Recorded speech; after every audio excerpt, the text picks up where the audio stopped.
شارۆچکەی گەیارە دەکەوێتە 6 کیلۆمەتر لە باشووری مووسڵ. ئەم شارۆچکەیە بە گەورەترین شارۆچکەی پارێزگای مووسڵ دەدەنرێت کە 73 گوند لە خۆ دەگرێت.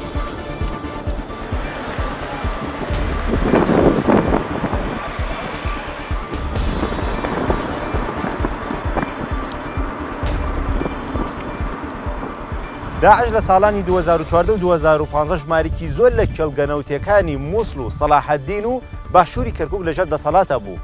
بەڵام ئێستا ئەو ڕێکخراوە هیچ ناوچەیەکی نەوتی لە عێراقدا لەژێر دەسەڵاتە نەماوە. بیرەنەوتەکانی گەیارەش دوایین بیرەنەوت بوو کە لەژێر دەسەڵاتی داعشا دەرهێنان.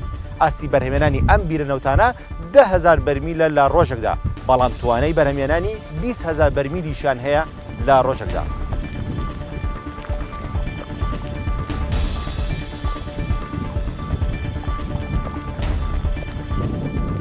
لە کێڵگەنەوتەکانی گەیارە 62 بیرەنەوتی هەیە و ڕێکخراوی داعش تا نۆی تەمموزی ئەم ساڵ ڕۆژانە 50 تەنکەر بەرمیل نەوتی هەناردە دەکرد کە ڕۆژانە نزیکەی 10,000 بەرمیل نەوت دەکات و بە شێوەیەکی قاچاق دەیفرۆشت. گەیارە خاوەنی یەدەگێکی زۆرە لە نەوت. بەپێی ئامارەکان لەم ناوچەیە 2 ملیار بەرمیل یەدەک هەیە، نزیک مووسڵیش نزیکەی 5 ملیار بەرمیل نەوت یەدەک هەیە.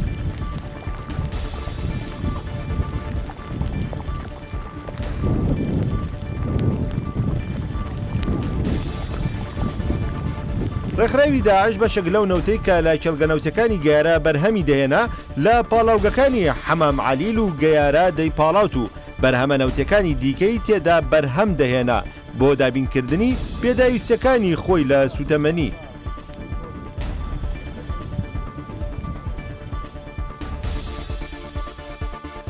لە دوای گەڕانەوەی ئارامی بۆ ئەم ناوچەیە پێشبینی دەکرێت کۆمپانیای سۆنۆگۆ ئەنگۆلی بگەڕێتەوە ئەم ناوچەیە و دووبارە بیرەنەوتەکان نۆژان بکاتەوە. بەپێی گرێبەستێک کە لە ساڵی 2010 لەلایەن حکوومەتی عێراقی و کۆمپانیای ناوبراوە واژوو کرا، پێشبینی دەکرێت کۆمپانیای ناوبراو دووبارە بگەڕێتەوە ناوچەکە و ئەو بیرەنەوتانی کە تەقانرێتەوە دووبارە نۆژانیان بکاتەوە. پێشتر ئەم کۆمپانیا دەبوو لەم ناوچەیە کاری بکردایە، بەڵام لە دوای هاتنی داعش کۆمپانیاکە ناچار بوو کارەکانی خۆی هەڵپەسێرێت و دووبارە لە ئایندێکی نزیکە بگەڕێتەوە ئەم ناوچەیە.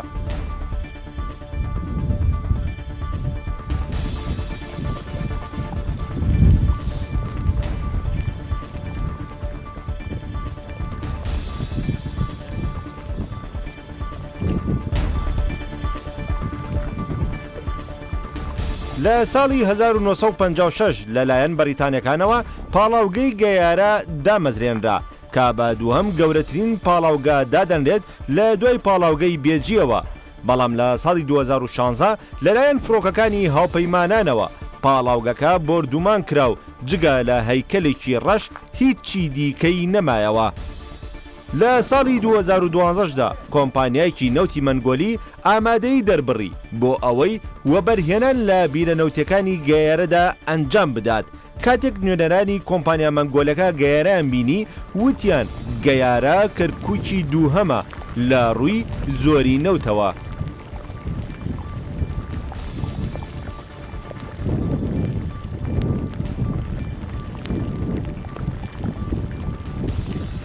ئێستا داعش لە عێراق خاوەنی هیچ بیرەنەوتیەک نییە، بەڵام ئەو ڕێکخراوە هێشتا دەژی و سەرچاوەکانی داهاتی هێشتا زیندون، ئەمەش بەهۆی سووریاوەیە.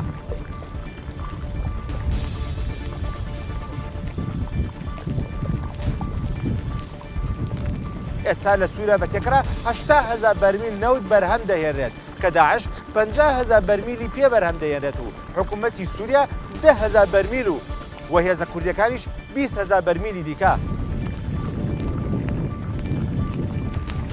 لە گەیارە بەهۆی دووکەڵی ڕەشی بیرەنەوتەکانەوە هیچ شتێک ڕەنگی خۆی پێوە نەماوە و هەموو شتەکان تەنها ڕەنگی ڕەش دەنوێنن. خەڵکی ناوچەکەش هیوای کۆتایی هاتنی ئەم دووکەڵە ڕەشە دەخوازن کە سەرجەم نەهامەتەکان لەگەڵ خۆیدا بەرێت و جارێکی دیکە خۆری ژیان لە شارۆچکەکەیاندا دەرکەوێتەوە.